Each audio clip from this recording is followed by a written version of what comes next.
Greetings and welcome to tonight's study in the Word. My name is Bruce Logan, and tonight we're continuing with our study that we began. And it's amazing how time flies because this is actually lesson number 19. And we're on a study that we're called Keys to Unlocking God's Big Story of the Bible. And tonight we're going to be continuing with that study, and we're going to be looking at the book of First Samuel. But before we get to that, let me just first of all bring my screen up, and let's get that out of the way, and then we're going to just do a quick, as you know, kind of what I'd like to do, because there's maybe individuals who may be viewing this study for the first time and maybe joining it for the first time, and so I kind of like to give an overview quickly of what exactly what we're talking about and what we mean when we talk about God's big story of the Bible. So we're looking at this the title, God's Big Story of the Bible, and the basic premise is that we're trying to demonstrate how the Bible is so much more than we were taught in Sunday school, in that the Bible is not just a mere collection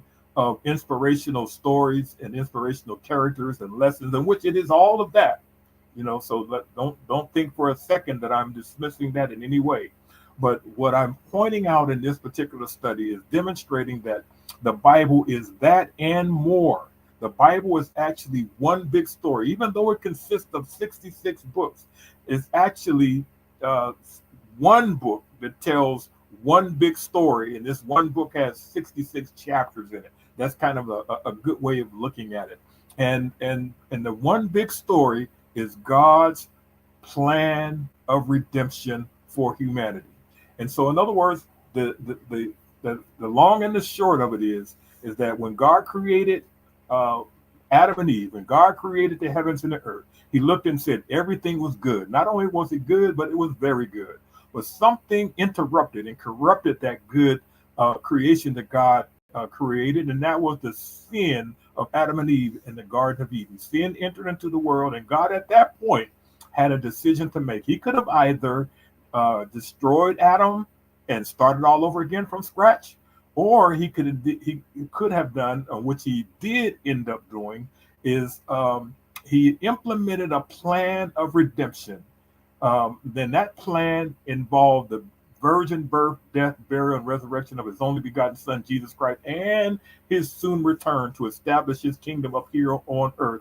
And the Bible tells us in Revelation that John, when he observed, he said, and he saw, and God made all things new. And so when the story of how we got from the fall to how we got to Revelations 22, where it says all things are made new, all of that encompasses what we refer to as God's big story. And in the studies that we're currently engaged in is the first part of that narrative, in which we are looking at the big story of the Old Testament.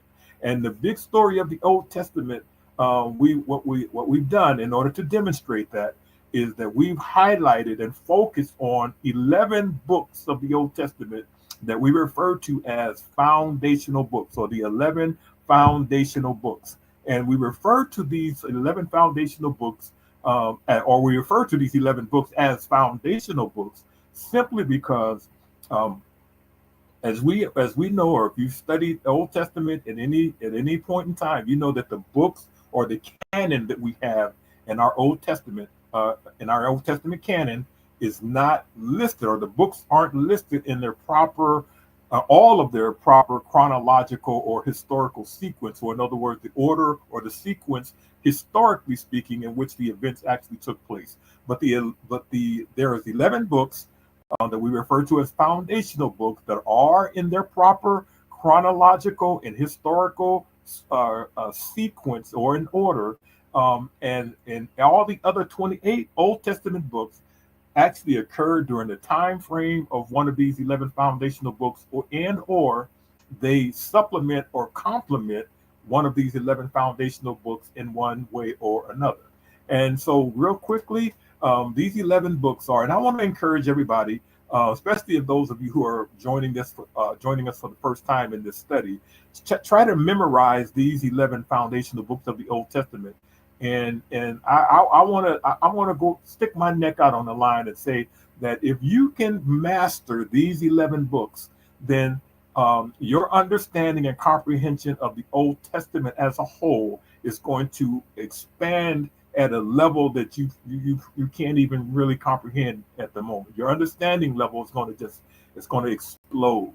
And so these 11 books are Genesis, Exodus, Numbers, Joshua, Judges, First Samuel. Of course, we're going to be in First Samuel tonight, and then this book 7, Second Samuel, First Kings, Second Kings, Ezra, and Nehemiah. These are 11 foundational books, and these 11 books give us the historical and chronological big picture storyline of the Old Testament, which in this big picture storyline tells the story of 7 periods in Israel's history. In other words, as we're going to discover tonight, for an example, when we're going to actually unpack the third of those 7 periods, but there are 7 periods in Israel's history, 7 isolated time frames in the history of the nation of Israel in the Old Testament that are clearly identifiable, again, as we will see clearly tonight.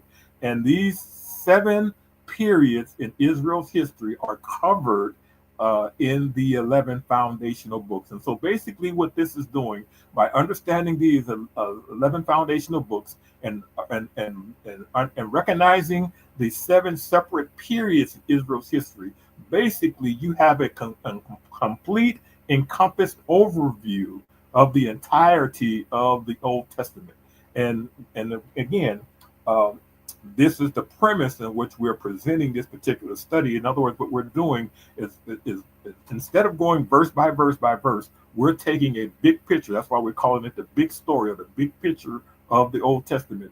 And so by understanding this big picture, what we're doing is that rather than going verse by verse in each of the books, we're taking what I like to refer to as the 10,000 foot view of the Old Testament. And it's easy to do when you examine the Old Testament through the lens of these 11 foundational books and the 7 periods of Israel's history. Now, this 7 periods of Israel's history, real quickly, and I want to get through this because I got a lot I want to cover and tonight, so I want to dive right in. But I want to point out once again these 7 periods, and these 7 periods of Israel's history that are clearly identifiable, and where we transition from one period to the next, and which we're clearly going to see that again tonight, was the period of formation. The period of formation is referred to as that is because when God called Abraham, he promised him to make him a great nation from his descendants. Well, Abraham didn't have any children, his wife was barren, and they were both elderly. And so God literally had to form a nation literally from scratch. And God, of course, miraculously did that. And the story, and basically from Genesis chapter 12 to Genesis 50, is I like to refer to as the big story of the patriarchs. And it's the big story of the patriarchs in which God was able to establish the people in which would eventually become a nation. And so, and then we had, and once of course, the formation period concluded with the conquering and the division of the land in the book of Joshua. And then the period after that, which we unpacked last week, was the second period, was the Theocracy period. And this is the period of the judges. And we're going to actually be into part of the Theocracy period, or the period of the judges, tonight. And that period actually runs from Judges chapter 1 all the way through First Samuel chapter 7 and verse 17. We'll see that tonight.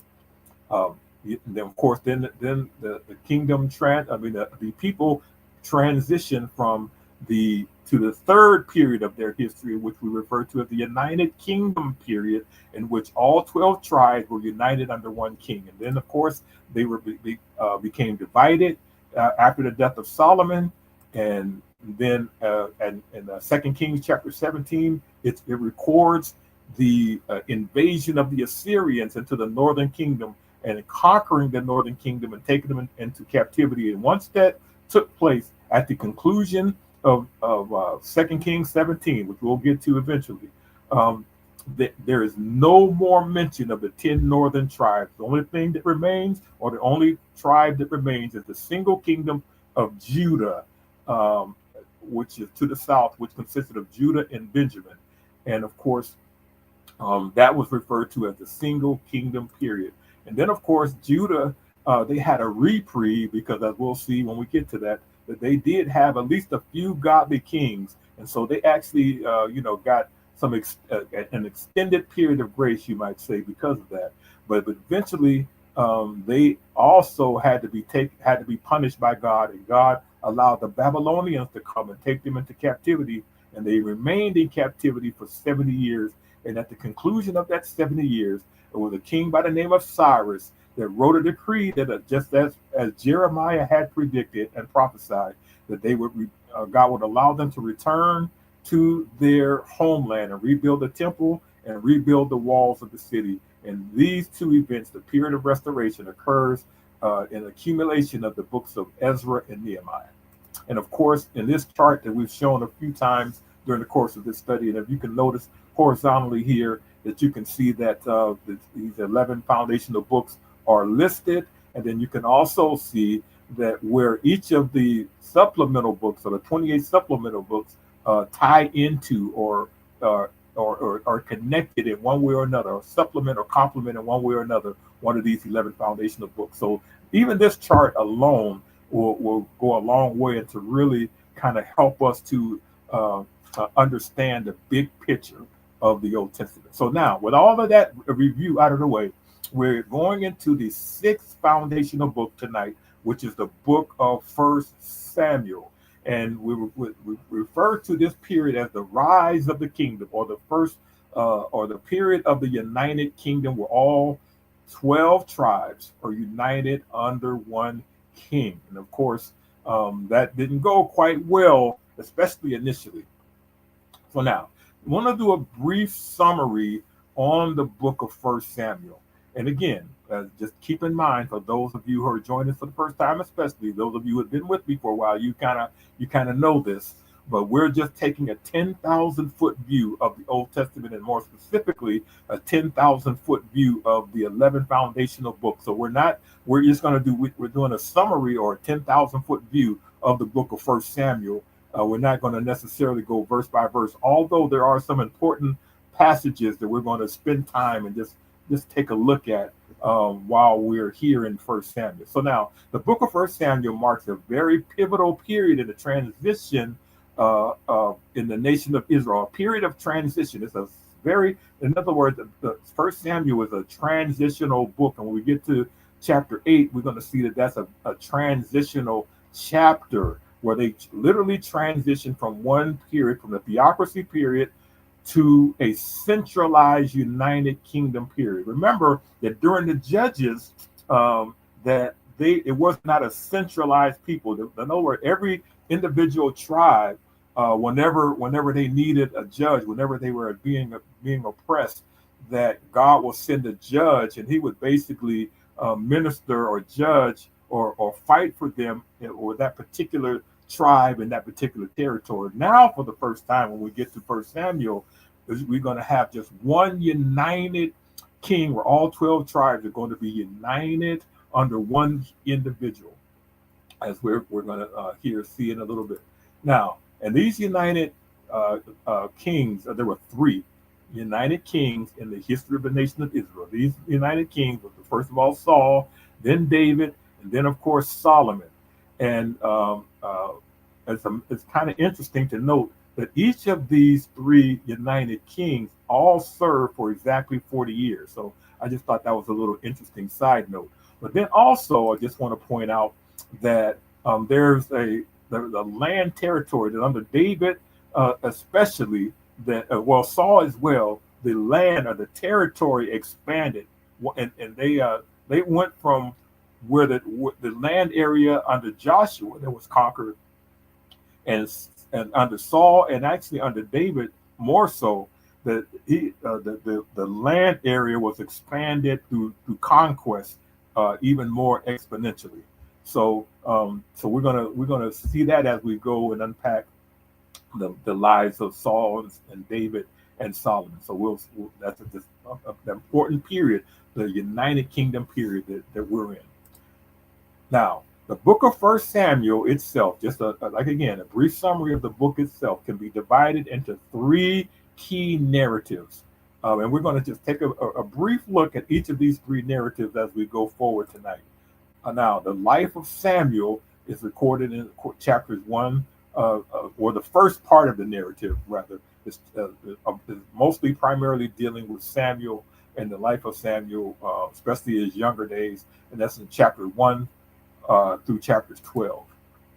And then we're going to talk about the rise and the fall of King Saul. Chapter 13 through 31 records the rise and the fall of King Saul. And then finally, the third narrative that actually carries on into the book of 2 Samuel is the early rise of David and his preparation to become king, from whose line came the King of Kings. And that's an important notation to note, because that's in keeping with the theme of this study, that God's big picture of the Bible. In other words, when we really begin to unpack David, which we'll do more of David next week, and when we get to 2 Samuel, because the 2 Samuel is all about the life of David primarily. So when we get to that, you're going to begin to see that the Bible is more than just a collection. In other words, when we read about David and Goliath, for an example, or David and Bathsheba, David was another example of an individual that God used in order to fulfill his big picture plan of redeeming humanity. And it was through David's line that Jesus would be born. And so that's an important notation to keep in mind, in keeping with our theme of the Bible being one big story, because we're going to see all of these connecting threads throughout this study. And or the life of David is a major connecting thread. So I want you to just kind of keep that in mind, because we'll unpack David and why his life was so significant more so next week. So now, the life of First Samuel, early on of Samuel's life and call, the focus is on Samuel's life and call. It talks about the focus is like on his prophetic ministry and his efforts to guide Israel through some spiritual and political upheaval. Now, Samuel, whose name means heard of God, was dedicated to God by his mother Hannah. And most of you are familiar with that story, very familiar story that we learned back when we were in Sunday school. Hannah was barren, and of course, back in that time, it was, if a woman was barren, especially beyond a certain age, that was very humiliating, to say the least. And so she went to the right in front of the door of the tabernacle, and she began to just pray, and she just prayed and prayed and prayed and prayed, and she fervently prayed. And it was to the point where the prophet Eli, rather, he wasn't a prophet, he was the priest Eli, actually thought that she may have been drunk. And when he approached her, God, she basically explained, what her request was to God, and God would eventually grant her request and gave her a son. And Hannah named him Samuel, and dedicated Samuel to the Lord. And after Samuel had been weaned, just as she had promised Eli, she brought him to the door of the tabernacle. And from that point on, he began to serve Eli in the priesthood. Now, the thing that made that interesting or a little bit different, because traditionally, it was always the sons of the priests who are, as a matter of fact, this is according to what we studied when we were into, when we talked about the book of Leviticus. And while they were camped at Mount Sinai, when they were given the law, part of that was the priestly line, or the Levites, who were in charge of everything that's dealing with the priesthood. But however, Eli's sons, Hophni and Phinehas, were so corrupt and so immoral that God was about to get rid of them and put Samuel in their place. Now, notice what it says in 1 Samuel chapter 2 and verse 17 as it relates to the sons of Eli, Hophni and Phinehas. Wherefore the sin of the young men was very great before the Lord, for men abhorred the offering of the Lord. So what was taking place is that they were showed such disrespect and disregard for the offerings of the Lord. And remember when we were talking about the offerings and the burnt offerings and all the various offerings that had to be, if you remember that picture, or that image of the tabernacle and the courtyard and the brazen altar where all the sacrifices were done inside the gate. And some of you, I'm sure you will remember that. And I won't go back and really show that again, but that's kind of to give you a visual of what was taking place. That they were using corrupt. They were just absolutely corrupted. Where the other men in the camp were so abhorred by the deeds of Eli's two sons that they just didn't even want to bring an offering because it was just so the Eli's two sons were just so corrupt. Now, and then in verse, if that wasn't bad enough, let's look what it says in 1 Samuel 2:22. It says, "Now Eli was old, and he had heard all that his sons did unto all Israel." Now, I want to stick a pin right there just for a moment. Eli heard about what his sons did, but he didn't do anything about it. I mean, he just allowed it to go on, and he didn't do anything to chastise them, at least not according to the text. And he just apparently just like turned a blind eye. And how they lay and notice he heard all what they did, and this is how corrupt they had became. Not only did they corrupt the offerings of the Lord, but notice what else they did, and how they lay with women that assembled at the door of the tabernacle of the congregation. Now, just stop and think about that for a moment, especially if you were with us when we were teaching on the tabernacle and the sacredness of the tabernacle, and how the entrance to the tabernacle represented the only way to get to God, which was through Jesus Christ. And now, if you can just kind of visualize that in your mind, and you can kind of get an idea of just how abominable this act was in the eyes of God. And so God obviously, was not going to continue to allow that to stand. Now let's notice something that happens in when we transition to 1 Samuel chapter 3. 1 Samuel chapter 3 describes 3 times in which Samuel heard what he believed at the time was Eli calling him during the night. And after the third call, Eli himself realized, because Samuel would go in and he would say, he would inquire of Eli, I hear you. What do you want, basically? And Eli, after the third time, he realized he knew it wasn't him. So he realized that it had to be God speaking to Samuel. So he gave him instructions to how to respond the next time. And on the fourth call, Samuel finally said, or followed Eli's instructions and said, speak, Lord, for your servant is listening. And God gave, and this was interesting, that God gave Samuel a message of judgment to relate to Eli because of the evil that his sons was committing. And also, I believe that it was also the judgment that was due to the fact that Eli allowed it to continue, even though he knew about it and didn't do anything about it. So the following day, Samuel told Eli everything, who then responded with acceptance. In other words, Eli recognized, this is bad. And that had to have been from God. And so he basically didn't put up a fight. He accepted it.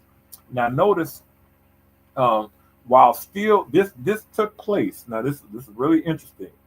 Now, because understanding the time frame and the context, as we proceed through this is kind of important. So it's important to keep in mind that we're still in the period of the judges, where the United Kingdom haven't quite taken place yet. So in chapter 4, it was still during the period of the judges. And one of the things I need to point out also that's interesting about Samuel is that Samuel was also considered one of the last judge. He actually had 2 sons, as we'll read about here in a moment, that were also judges, but they weren't like Samuel. They were sort of corrupt and they were more like Hophni and Phinehas than they were like their father Samuel. But 1 Samuel 4 records the Philistines' attack on Israel.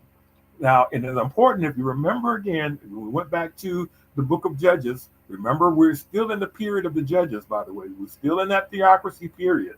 And remember that the book of Judges was characterized by this sin cycle where the people would sin, God would chastise them, they would repent, and then who would send a judge, they would be delivered.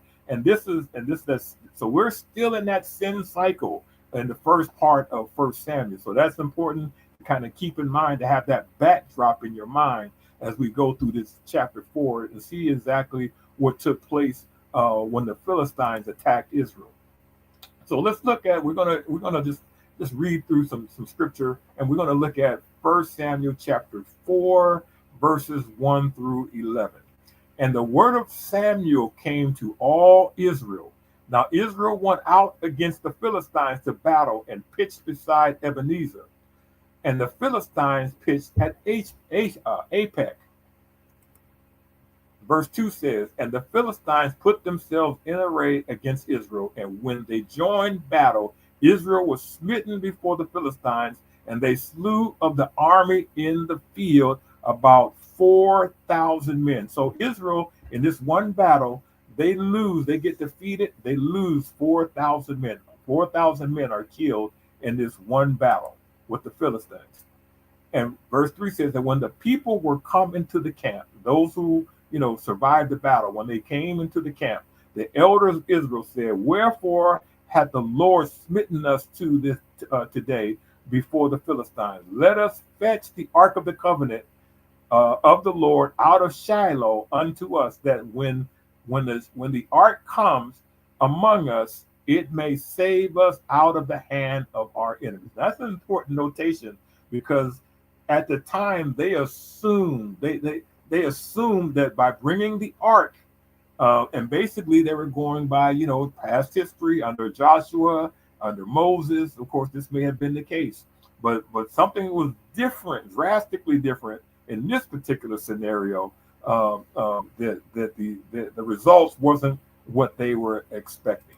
And verse 4 tells us, so the people sent to Shiloh that they might bring from there the ark of the covenant of the Lord of hosts, which dwells between the cherubims, and the two sons. Now this is a part to keep in mind. And the two sons of Eli, Hophni and Phinehas, were there with the ark of the covenant. So these two corrupt individuals they came along with the ark of the covenant, thinking, we're gonna kind of dismiss these guys' past sins, and we're gonna have them bring the ark, and by putting the ark forward, we'll be able to defeat the Philistines. But it didn't quite work out the way they thought.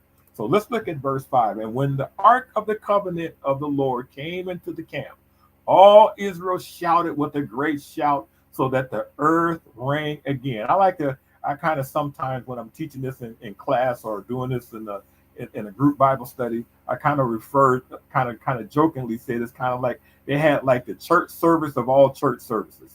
They shouted with a great shout so that the earth rang out. And it was they shouted so much that when the Philistines heard the noise of the shout, they said, what meaneth the noise of this great shout in the camp of the Hebrews? And they understood that the ark of the Lord was come into the camp. Now, and the Philistines were afraid, for they said, God is come into their camp.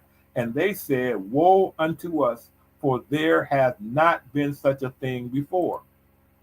Now, woe unto us, who shall deliver us out of the hand of these mighty gods? These are the gods that smote the Egyptians with all the plagues in the wilderness. So they are familiar. These Philistines were familiar with the history of Israel and the place that the Ark of the Covenant had, especially during that 40-year wandering period. And so they were very familiar, and so they were reasonably and rightfully afraid.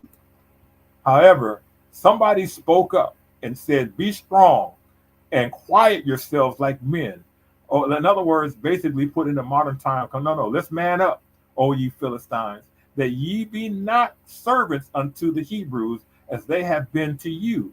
Quiet yourselves like men and fight.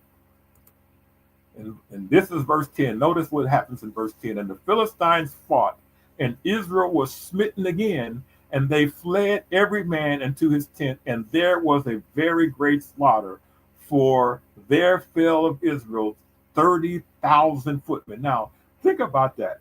After that, what I like to call that dynamic church services, which they shouted so much that the ground actually shook. They lost 10 times as many the second time as they did the first time. And so why was that? Because of course the sin that was in the camp. Now, and the ark of God, not only did they lose 30,000, this was a very bad day for the camp. And because in verse 11 says, not only did 30,000 footmen were slain in that one battle, it says that the ark of God was taken, and the two sons of Eli, Hophni and Phinehas, were slain. Now, so again, because of the sin that was in the camp, and one of the things I just want to stick a pin right there to just kind of point out that one of the things that we have to be careful as believers, and of course we're admonished to rejoice in the Lord and worship God. But when we worship in sin and iniquity, especially if we're in leadership and you have other leaders in your ministry that are not living up to the standard, we as a leader we need to take accountability of that, and because we can't. Oftentimes people have a tendency to want to just shout and rejoice over that, just similar to what happens here in chapter 4 of 1 Samuel. But as believers, we want to kind of like we want to, especially in leadership, we want to avoid that because there could be some dire consequences down the road. Because the Bible tells us that we should rejoice not in iniquity, but rejoice in truth. So that's an important lesson that we can get from 1 Samuel chapter 4. Now, upon hearing the news of his son's death, Eli also died. And if you recall the story, Eli, heard the news, fell back in his chair, and just died apparently of a heart attack. And later, Samuel's leadership and by God's power, the Philistines were overcome, and there was a time of peace between them. Now, again, that's showing this chart again, because just keep in mind, because we want to have a contextual reference as to what the text is talking about. That this is during that same time, that sin cycle. So now they had, because of Samuel, they had some deliverance, and they repented. They had some deliverance, and then of course, as we're going to see, this cycle would begin all over again. But only when it begins again the next time, it won't be under a judge, but it will be under the kingship. So now, the life of Samuel was a pivotal period in Israel's history, because he was and this was something interesting about Samuel, that he was a prophet who anointed the first two kings of Israel, and according to Acts 13 and 20, he was the last in the line of Israel's judges, and considered by many as being the greatest judge. Notice what it says in Acts 13 and 20. Luke, the writer of Acts, says, and after that he gave unto them judges about the space of 450 years until Samuel the prophet.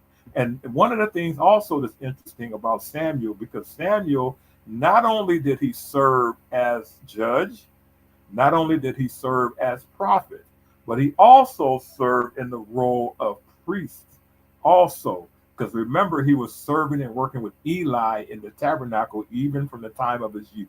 And so that's an important thing to keep in mind. So Samuel was a very pivotal individual in the nation of Israel. So now, let's go to the second narrative. And this is, of course, the main and primary narrative in the book of 1 Samuel. And that is the rise and fall of King Saul. And of course, I like to highlight this particular section by the term, give us a king, because that's what the people demanded. They wanted a king. They didn't want to be under the judge, or they didn't want to be under the theocracy period any longer. They wanted a king.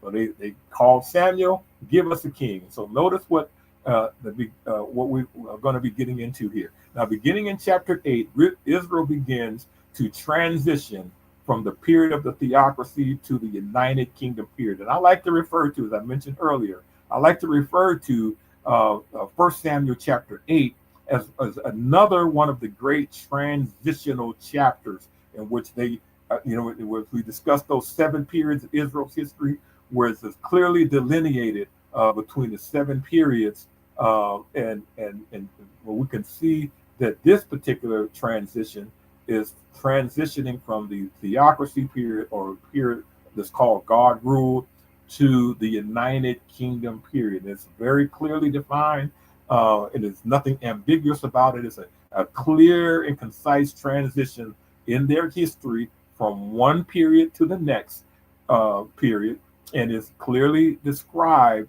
in the 6th foundational book of 1 Samuel. So now let's just kind of take a look. The people of Israel came to Samuel and demanded that because Samuel was now an old man, that they wanted to have a king to rule them so that they could be like all the other nations. Now, notice what it says, and we're going to be getting to in 1 Samuel chapter 8 and verse 1. Now it came to pass when Samuel was old that he made his sons judge over Israel. Of course, that ended up not being a good move. Why? Because the names of his firstborn were Joel, and the name of his second was Abijah, and they were judges in Beersheba. But his sons did not walk in his ways. They turned aside after dishonest gain, took bribes, and perverted justice. Then all of the elders of Israel gathered together and came to Samuel at Ramah. And verse 5 says, and they said to him, look, you are old, and your sons do not walk in your ways. So they acknowledged, that when Samuel was in his strength, that he walked according to the ways of God. But his sons are not following in his footsteps. And of course, when we get into the kingship, we're going to see this kind of cycle also continue, where you would have one king walk in the ways of the Lord, and then have a son who walks not in his father's ways. And we'll see that over and over again. But now they ask Samuel, now make us a king to judge us like all the nations. We want to be like all the nations. And verse 6, but the thing displeased Samuel when they said, give us a king to judge us. So Samuel prayed to the Lord, and notice what the response was. And the Lord said to Samuel, heed the voice of the people and all that they say to you. For notice this, for they have not rejected you, but they have rejected me, that I should not reign over them. So that's a very key verse right there. And that's, first of all, there's 2 things that I wanted to point out in that verse, which we touched on last week, and I just want to reiterate. And that is that the reason why we call the period of the judges the theocracy period. The theocracy period means God ruled, what that means, and is based on this verse, based on 1 Samuel 8 and 7. For they have not rejected you, but they have rejected me, that I should not reign over them. So you remember, so this is they're closing out the period of the theocracy, the period of the judges, because they don't want God. So basically what it was saying, that God was ruling and judging through the judges and through the priests, like people like Samuel, and through the other judges. And so they didn't want that anymore. So they wanted a king to rule over them so they could be like all the other nations, which, by the way, God did not call them to be like all the other nations. God called them to be a separate, distinct, and different and unique people, but they wanted to be like all the other people. And so that, as we're going to see as we progress through this Old Testament study, did not necessarily work out great for them. So now, after warning the people what type of king they would have, and what having a king would mean. Samuel anoints a Benjamite by the name of Saul, who is crowned as Israel's first king. And of course, Saul becomes king, and he's now the single leader over all 10 tribes. So he's the first single leader since Joshua, who even though Joshua was not a judge or a king, and neither was Moses for that example, but they did have authority over all the 12 tribes. But since that time, now for the first time we have a king. So Saul becomes the first king in response to the people's wishes. And so Saul would ultimately be rejected by God due to his disobedience. But however, initially Saul enjoyed some early success, and he won several battles in his early part of his kingship. And just to take an example, let's look at 1 Samuel chapter 14, verses 47 through 48, just to kind of give you a flavor of some of the early successes that Saul had in his kingship. In verse 47 in chapter 14, it says, "So Saul took the kingdom over Israel, and he fought against all the enemies on every side, against Moab, and against the children of Ammon, and against Edom, and against the kings of Zobah. And whithersoever he turned himself, he vexed them." So in other words, he was just taking names. He was just making it do what it do, and early on in his kingship. And verse 48 says, "And he gathered a host and smote the Amalekites, and delivered Israel out of the hands of them that spoiled them." And that's 1 Samuel chapter 14, verses 47 and 48. And of course, in doing so, as we pointed out in that earlier chart, every one of these kingdoms that he defeated, now that's automatically expanding the territory of Israel, which kind of points to that map. And then David, of course, expands it even more. So, but then after his initial successes, Saul, he makes a series of some very, very serious mistakes that led to God taking his presence completely away from him.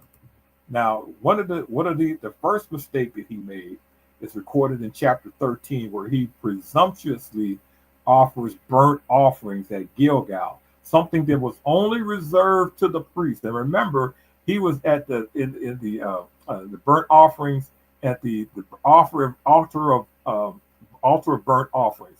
Only the priest was permitted to offer burnt offerings.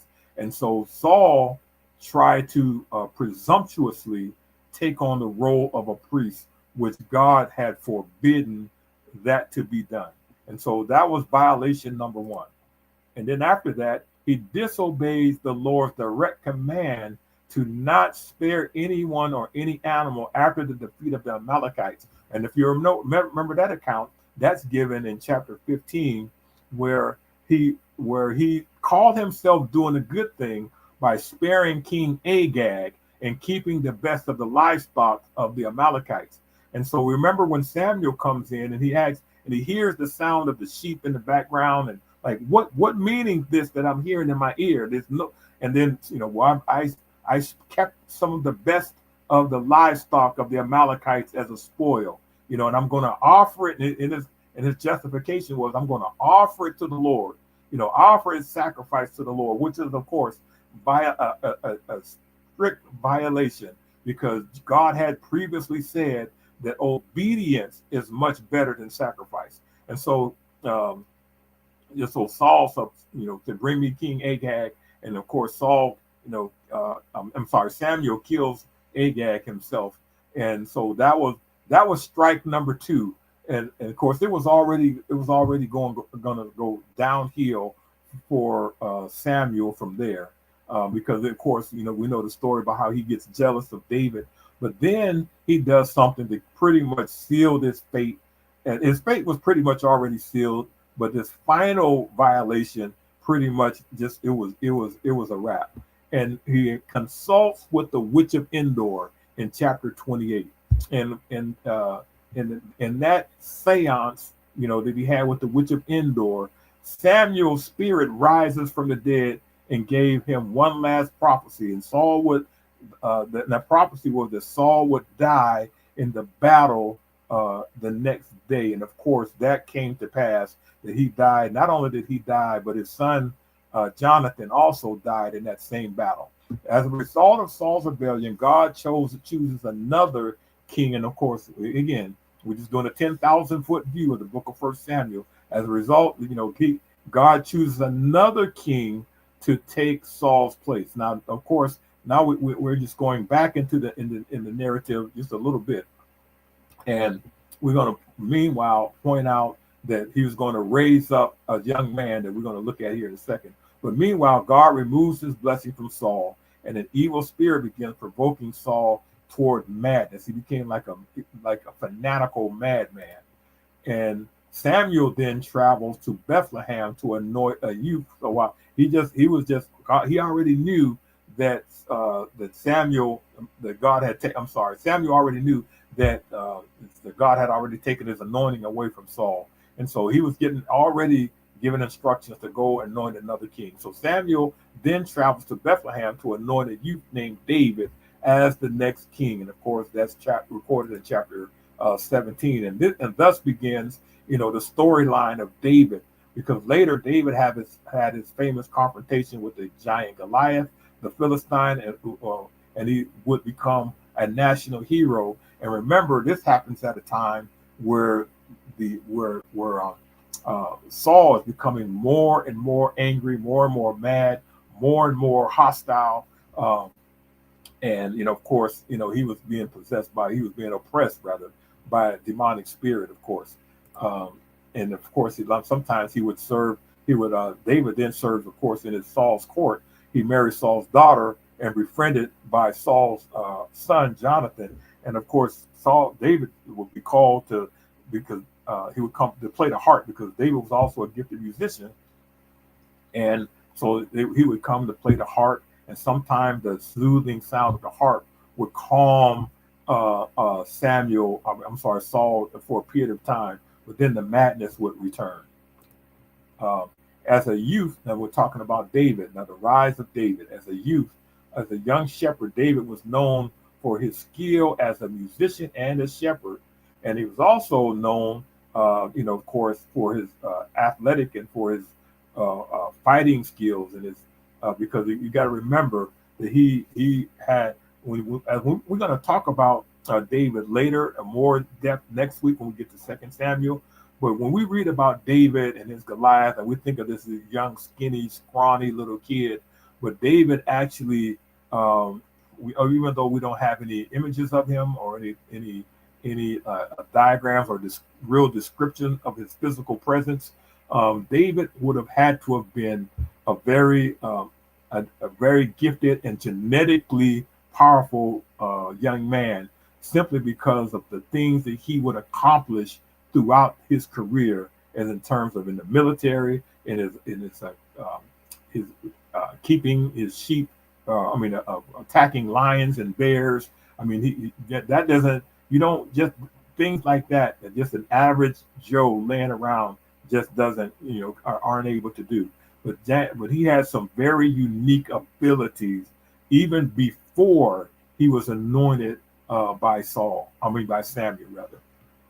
So now let's look at his rise to fame. Of course, most of it we're familiar with, because he became a national hero after defeating the Philistine giant Goliath, a victory that inspired the Israelites.